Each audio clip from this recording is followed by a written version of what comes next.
Hello friends, સ્વાગત છે તમારું અર્ચનાની વાનગીમાં। અને આજે હું અહીંયા એક પરાઠાની રેસીપી શેર કરીશ।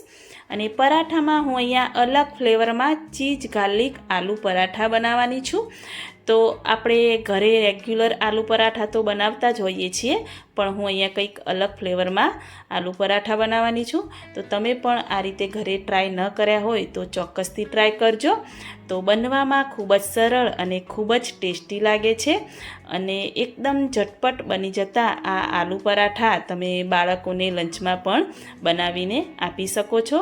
જો તમને મારો આ વિડીયો પસંદ આવે તો સ્કીપ કર્યા વગર એન્ડ સુધી જોતા રહેજો અને મારી ચેનલને સબસ્ક્રાઈબ કરજો। તો આલુ પરાઠા બનાવવા માટે મેં અહીંયા કુકર લઈ અને આપણે બટેટાને બાફવાના છે। તો મેં 6 થી 7 નંગ બટેટા લઈ લીધા છે અને ઘરના જેટલા તમારે સભ્યો હોય એ રીતે તમે બટેટા લઈ શકો છો।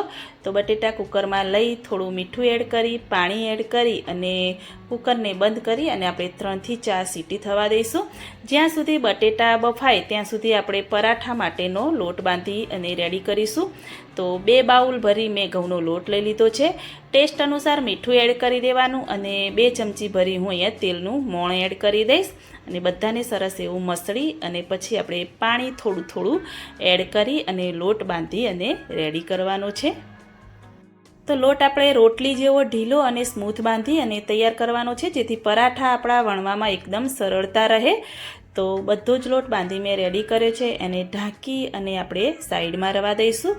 તો હવે આપણે ગાર્લિક ફ્લેવરના પરાઠા બનાવવાના છે। તો મેં અહીંયા 2 લીલા મરચાં, આદુ અને 10 કળી લસણની લઈ લીધી છે। એને મિક્સરમાં આપણે થોડું પાણી એડ કરી પેસ્ટ બનાવી અને રેડી કરી દઈશું। તો બટેટા બધા બફાઈ ગયા છે અને મેં એની છાલ નીકાળી અને આ રીતે રેડી કરી દીધા હતા। તો આ છીણીની મદદથી હું અહીંયા બધા જ બટેટા છીણી અને રેડી કરી દઈશ અને ખાસ ધ્યાન રાખું કે બટેટા આપણે છીણવાના છે, મેશ નથી કરવાના।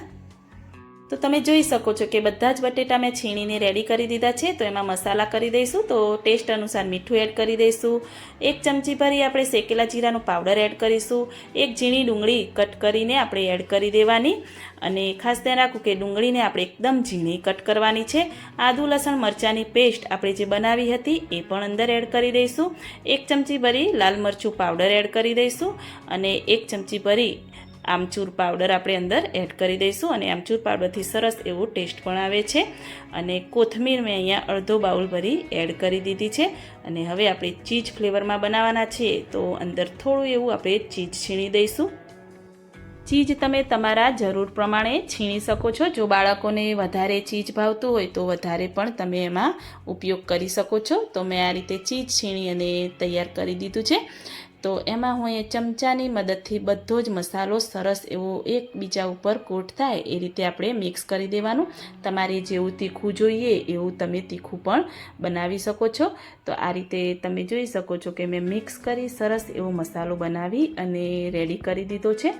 તો હવે આપણે એના ઉપર સરસ એવી ફ્લેવર અને ટેસ્ટ લાવવા માટે હું ઉપર થોડી એવી કસૂરી મેથી અંદર એડ કરી દઈશ અને હવે આપણે પરાઠા બનાવીશું। તો પરાઠા બનાવવા માટે આપણે જે રેગ્યુલર રોટલીના લુવા લેતા હોઈએ છીએ એ રીતે એક લુવો લઈ લેવાનો અને જે કોરો લોટ હોય છે એમાં લઈ અને આપણે એને મોટી રોટલીની જેમ પહેલાં તો વણી અને તૈયાર કરી દઈશું અને થોડી એવી જાડી એવી રાખવાની, જેથી સ્ટફિંગ ભર્યા પછી આપણો પરાઠો ફાટી ન જાય। તો આ રીતે તમે જોઈ શકો છો કે મેં રોટલી વણી રેડી કરી છે। તો એમાં આપણે સ્ટફિંગ થોડું બટેટાનું જે બનાવ્યું હતું એ લઈ લઈશું અને હું અહીંયા ચોરસ આ શેપમાં પરાઠા બનાવવાની છું। તો આ રીતે હું ચોરસ શેપ ફોલ્ડ કરી અને આપી દઈશ। આ રીતે તમે જોઈ શકો છો કે મેં ચોરસ શેપ આપી દીધો છે। કોરો લોટ થોડો લઈ લેવાનો એટલે નીચે ચોંટી ન જાય અને હાથની મદદથી થોડું એવું પ્રેસ કરી દેવાનું અને હળવા હળવા હાથે આપણે વેલણની મદદથી થોડો એવું આપણે એને વણી અને તૈયાર કરી દઈશું। તો મેં અહીંયા નોનસ્ટિક તવો પણ ગરમ કરવા રાખી દીધો છે। તો પરાઠો એમાં આપણે તવો ગરમ થઈ ગયો છે તો રાખી દઈશું અને ગેસની ફ્લેમ થોડી એવી ધીમી રાખવાની, જ્યાં સુધી પરાઠો થોડો એવો શેકાય તો બાજુમાં હું અહીંયા બીજો પરાઠો બનાવી અને રેડી કરી દઈશ। તો આ રીતે હું બધા જ પરાઠા ચોરસ શેપમાં બનાવવાની છું।